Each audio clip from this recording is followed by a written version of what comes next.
Host Plus Indexed Balanced Option. Best low-cost super product. That's a plus. Switch to AGL Mobile and enjoy great value on our small mobile SIM plan. Look at that train go. That's pretty freaking fast. Japan is well known for its mega speedy and super on-time railways.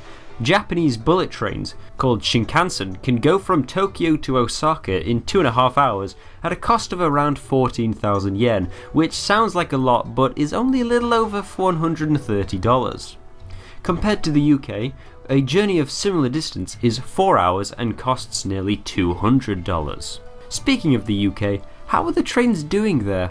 Surely these two capitalist island monarchies who used to be naval powers and had empires should be comparable in their rail network ability. Oh, no, no, no, no.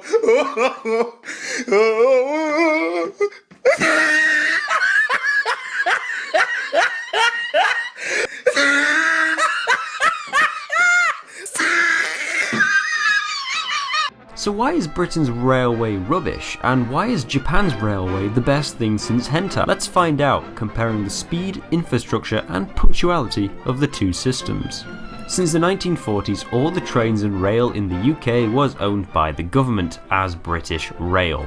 The service was terrible and nobody used it, so back in the 80s this demon spawn laid out plans to privatise it and give control to for-profit companies. The service provider rights in each region of the UK were sold off to the highest bidder, and that's the system we have today. Around the same time, the Japanese version of the Tories did the same thing with their rail, but with one key difference. Rather than just give private companies ownership of the trains, the Japanese government gave the companies control over everything. The trains, the rails, the signals, the stations, the ground the tracks are built on, and they didn't give each area to different companies. Intercity Rail is almost universally run by one cluster of very similar and cooperating companies called the Japanese Railway Group, JR. So JR is a licensed monopoly that owns all of the rail infrastructure between cities and operates these lines entirely by themselves. Not only that, but JR owns the land surrounding the rail too. Originally this was so that they could expand and adjust the rail if needed, but in reality Japanese railways have been building on it and leasing it out. You can go to Japan and eat food in a restaurant owned by a train company, or live in a flat owned by a train company, or work in an office building owned by a train company. All the profits from these ventures get invested back into the railways, keeping the infrastructure funded without passing the burden too much onto passengers. This is a pretty smart idea because now Japan has uniformity nationwide, maintains the profit motive to keep improving the services, and doesn't cost the government a dime. Or yen. In the cities, the amount of private rail providers is greater, but each provider only operates a few lines used for commuting. These operators also work with the government to plan new routes and adjustment, a contrast to the UK where planning comes first and transport has to make do with whatever convoluted mess gets thrown their way. So that's the infrastructure. But what makes them so fast? Bullet trains can reach a speed of 300 km per hour. For Americans watching, that's 8% the speed of a bullet fired from an AR-15. British trains can do about a third of that speed. Believe it or not, the majority of train tracks in Britain today are the same rail laid down in the Victorian era. You don't need to be an engineer to know that you can't go very fast on 150-year-old train tracks. We actually do have the money to tear all of them up and replace them, but we're instead going to build a big useless line that goes from here to here to here instead. Okay, to their credit, there is one existing high-speed rail line that goes from London to the Channel Tunnel, but that's not really enough. It's not even usable when it gets too hot. The track expands in the heat and causes the train's wheel to buckle, so half the year it's completely useless. And what about Japanese trains? Well, concrete slabs built under the tracks absorb heat in the same way a heat sink cools down your computer. This minimizes heat-related track expansion. The tracks are also welded together to reduce vibration, leading to faster speed and, more importantly, a smoother ride for passengers. 71% of Japanese rail is also electrified, which means that the trains can speed up and slow down faster than traditional petrol-based trains like in Britain. Shinkansen also travel on separate tracks to regular trains, reserving 3,700 kilometers of track for the bullet train system. British tracks are less than 40% electrified and has less than 100 kilometers of high-speed rail. That's not good. So that's the speed and infrastructure sorted out. But what about punctuality? Firstly, the human resources involved with the operation are almost operated to military precision. Drivers have strict training to ensure they always stop at the same spot at stations, as the entrances to carriages are marked on the platform. Conductors have a set of specific hand gestures to make that allows the driver to see the command before they hear it, again speeding up reaction time.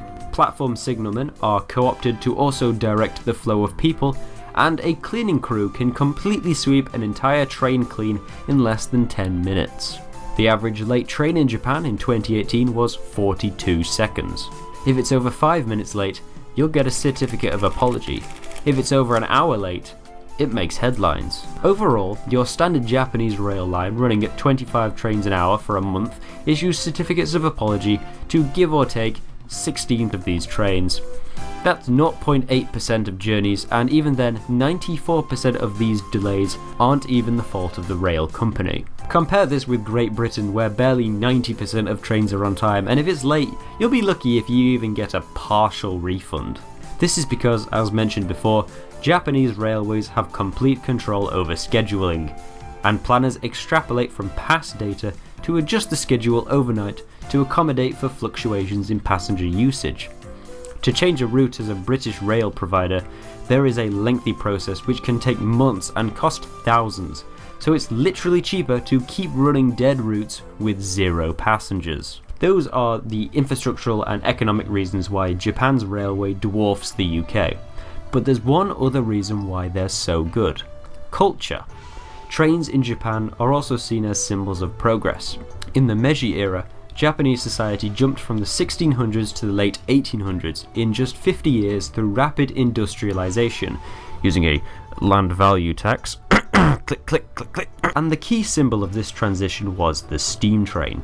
After the Second World War, the economic boom in Japan, known as the post-war economic miracle, was also characterized by the new bullet trains.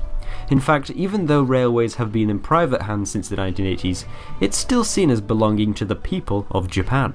Merchandise for the railway's flagship stock, Dr. Yellow, is sold in all touristy areas. But it isn't always down to pride. Sometimes it's just a necessity. Japan has the population of all of these states, living on an island the size of this state. They all need taking to work in the morning. So really, is it too hard for an island the size of this state, with a population of these states, to have a train line that can take me to Edinburgh in less than 4 hours?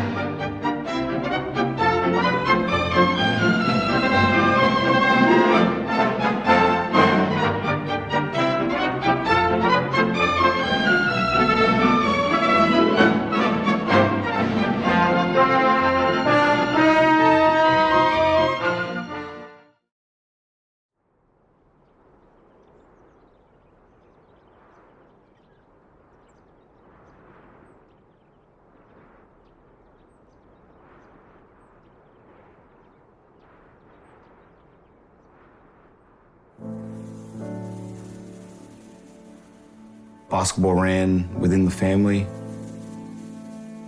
Grew up watching it as a kid. I used to come to every NBL game, every school holiday camp. You know, I think I was just born to play the sport. I really do. I just loved basketball. It wasn't even really a question for me, and I could be something. I could really do this. For me, my mum was a hooper. She was an Australian junior. I was in a small beach town north of New South Wales, an hour away from the closest court, but it didn't matter because I had my mum coaching me in the backyard with a homemade hoop and a dream. Probably really started on Thursday Island. in the Torres Strait when my grandfather built my first basketball hoop. As an only child, I didn't have anyone to play with, right? Gravel road, rocks, playing barefoot in the backyard, trying to dribble through the laundry that mum put up on the clothesline. You know, creating games as an only child, you know, creativity. If the bed sheets touched you, well, then you're out, and it was an honour code, you know. My family didn't ever play basketball, so I was the first one to actually pick one up. I grew up playing netball and athletics just like my older sisters did. To help them, to guide them, to challenge them, I think that's a really special bond that you can create with someone as well. I got the knack of basketball pretty early and I just loved it. I just felt like I just had that innate belief that I was going to play basketball and I dared to dream, you know? I just fell in love and I came home and I was like, Mum, the uniforms are so cool. I think I was a bit of a ball hog, but Mum signed me up right after that because I was just obsessed and fell in love with the game from the first minute. The team aspect of the sport really took my heart. Just being able to play with your friends, in some cases with your family, which was awesome. And you just make great memories with these people, and I think to share highs and lows with a team is really fun. I had this perception of my favourite basketball players growing up that they just were rock solid and they were so confident all the time, and unless I've got it backwards, that's not the case. Sport is filled with highs and lows, and one of the lows is definitely doubting yourself. You might have a bad game, you might not make a team, a coach might not think that you're worthy enough. You start to doubt yourself. You put blood, sweat and tears into this game. Like, this is my life, this is my passion. Doubt is something that never goes away. Every single day you have self-doubt. This is my first official Boomers team, so I had doubt coming into this, doubt before seasons start, doubt that you'll be a professional basketball player one day, and it's always a grapple between believing in yourself and doubting yourself, and you do learn to enjoy that part of the game and kind of proving that doubtful voice that it was wrong. I 100% believe if you know that you've put in the work, don't listen to the haters or the outside noise. Believe in yourself, find your circle, the people you trust and you respect, and have fun with it. The advice I'd give to my younger self is the hardest opponent you'll ever have to face will be yourself. If you have fun, you're going to get the best out of yourself, and you just really have to learn how to put those doubts behind and keep moving forward and know that you're going to do your best.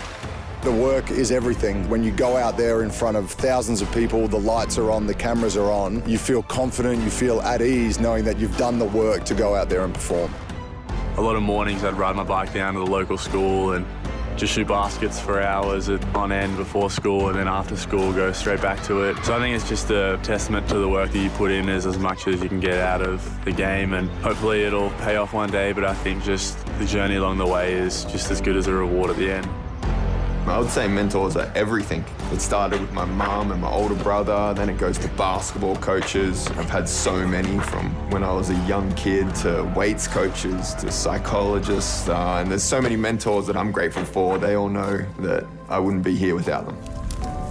I remember being with family members, friends, and just enjoying being with each other in an environment where, you know, you feel safe, you have fun, and you're just enjoying it.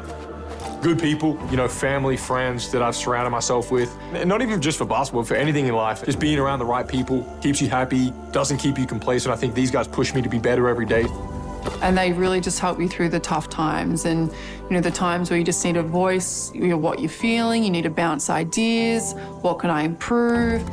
I always wanted to be like those guys. I always wanted to be, you know, those NBL guys I was watching every day. It's nice to give little girls and little boys someone to look up to and lead by example, and know that they can perform at the level that we perform at if they just put in a little bit of hard work and get the opportunities as well.